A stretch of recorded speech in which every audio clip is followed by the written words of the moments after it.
कभी सोचा है क्यों कुछ गांवों में पुरानी जगहों को कंटीली तारों से बांध दिया जाता है? क्यों वहां लाल कपड़े और नींबू मिर्च लटकाए जाते हैं? क्या ये सिर्फ अंधविश्वास है या सचमुच वहां कुछ ऐसा है जो इंसानों की आंखों से दिखाई नहीं देता?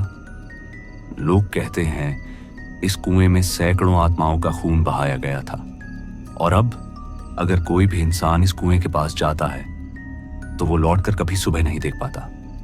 आज की कहानी सिर्फ एक चेतावनी है, क्योंकि अगर तुमने ये वीडियो सुना तो हो सकता है वो कुआं तुम्हें भी अपनी तरफ खींच ले। रवि और उसके दोस्त एक गांव में रिसर्च करने आए थे। गांव वीरान सा था और लोग किसी से बात करने से डर रहे थे। जब उन्होंने सरपंच से पूछा तो उसने सिर्फ इतना कहा, अगर जीना चाहते हो तो अंधेरे कुएं के पास मत जाना। रवि और उसके दोस्त चौंक गए। गांव के बीचों बीच एक पुराना कुआं था जिसके चारों तरफ कटीली तारें और लाल कपड़े बंधे थे।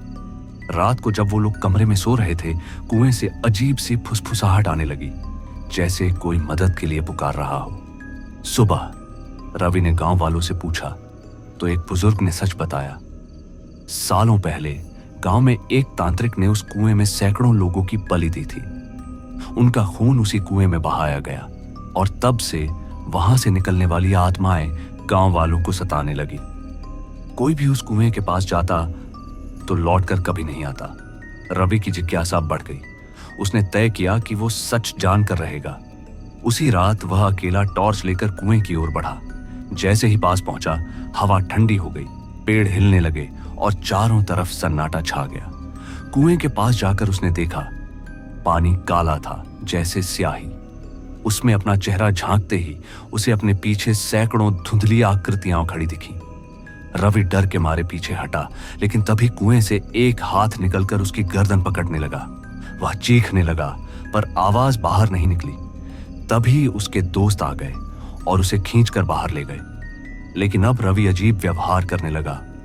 उसकी आंखें लाल हो गईं और वो धीरे धीरे गांव की पुरानी भाषा बोलने लगा, जिसे कोई समझ नहीं पा रहा था। गांव के पुजारी ने बताया कि अब उसके अंदर तांत्रिक की आत्मा प्रवेश कर चुकी है। अगर तुरंत उपाय नहीं किया गया तो रवि उसी कुएं में खिंच जाएगा। उपाय सिर्फ एक था, आधी रात को तांत्रिक की राख कुएं में डालकर मंत्र पढ़ना। लेकिन समस्या ये थी, तांत्रिक की राख उसी हवेली में रखी थी जहां उसकी मौत हुई थी। रात को रवि के दोस्त हवेली पहुंचे। हवेली अंदर से टूटी फूटी थी, लेकिन दीवारों पर काले चिन्ह बने हुए थे। हर कमरे में अजीब आवाजें गूंज रही थीं। एक कमरे में उन्हें एक संदूक मिला। जैसे ही उन्होंने संदूक खोला, अंदर राख से भरा एक कलश था। लेकिन उसी वक्त पूरा हवेली हिलने लगी और दरवाजा अपने आप बंद हो गया। अचानक दीवारों से हाथ निकलकर उनके पैरों को पकड़ने लगे। मोमबत्तियां अपने आप जल गईं और उनके सामने तांत्रिक का साया खड़ा हो गया। उसकी आंखें लाल आग की तरह चमक रही थीं।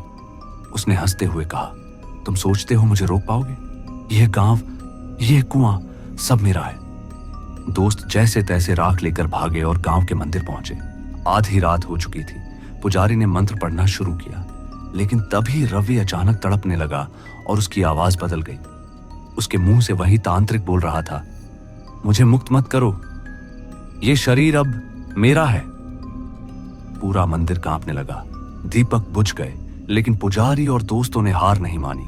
उन्होंने राख कुएं में डाल दी। अचानक तेज तूफान उठा। कुएं से भयानक चीखें गूंजने लगी। सैकड़ों आत्माएं बाहर निकलीं और आकाश में विलीन होने लगी। रवि जमीन पर गिर पड़ा। उसके शरीर से काला धुआं निकलकर कुएं में समा गया। कुछ देर सन्नाटा रहा और फिर सब शांत हो गया। सुबह गांव वाले इकट्ठा हुए। कुएं पर अब लाल कपड़े नहीं थे, सिर्फ राख बची थी। गांव के लोग खुशी से रोने लगे, क्योंकि सालों का श्राप खत्म हो चुका था। रवि होश में आया, लेकिन वो सब भूल चुका था। गांव के बुजुर्ग ने कहा, तुमने वो किया जो कोई नहीं कर पाया, लेकिन याद रखना, काला जादू कभी खत्म नहीं होता, बस जगह बदलता है।